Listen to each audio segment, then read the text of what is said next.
থাকতে অন্য মেয়েদের সাথে লাইন মারে। তার মানে কি আপনার প্রেমের ভাঙার কারণ ওইটাই ছিল? এটা হয় না। মেয়েদের ক্ষেত্রে কম হয়, ছেলেদের ক্ষেত্রে বেশি, বলতে পারি না। আপনি যেহেতু রিলেশন করছেন, করার পর ব্রেকআপ হয়েছে, আমি সিরিয়াস কোশ্চেন যে রিলেশন করছেন, ব্রেকআপ হয়েছে, আসলে এখনকার আগে তো এই জিনিসটা কম ছিল, এখন রিলেশনগুলো দুদিন পর পর ভেঙে যায়, এটা কারণ কি? কারণ হচ্ছে ছেলেরা অনেক চিট করে, এই জন্য। কেমন আসলে? এই যে গার্লফ্রেন্ড থাকতে অন্য মেয়েদের সাথে লাইন মারে। তার মানে কি আপনার প্রেমের ভাঙার কারণ ওইটাই ছিল? এটা হয় না। মেয়েদের ক্ষেত্রে কম হয়, ছেলেদের ক্ষেত্রে বেশি হয়। মানে মেয়েরা চিট করে না? মেয়েরাও চিট করে কম, কিন্তু ছেলেরাই বেশি করে।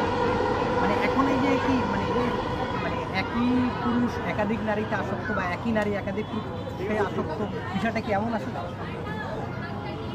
বলতে পারছি না। তা নাহলে এই সম্পর্কগুলো এখন ভাঙে কেন? সাংসারিক সম্পর্ক তো অনেকে ভেঙে যায়, যদি ওই লেভেলে আমরা নাও যাই, বা এই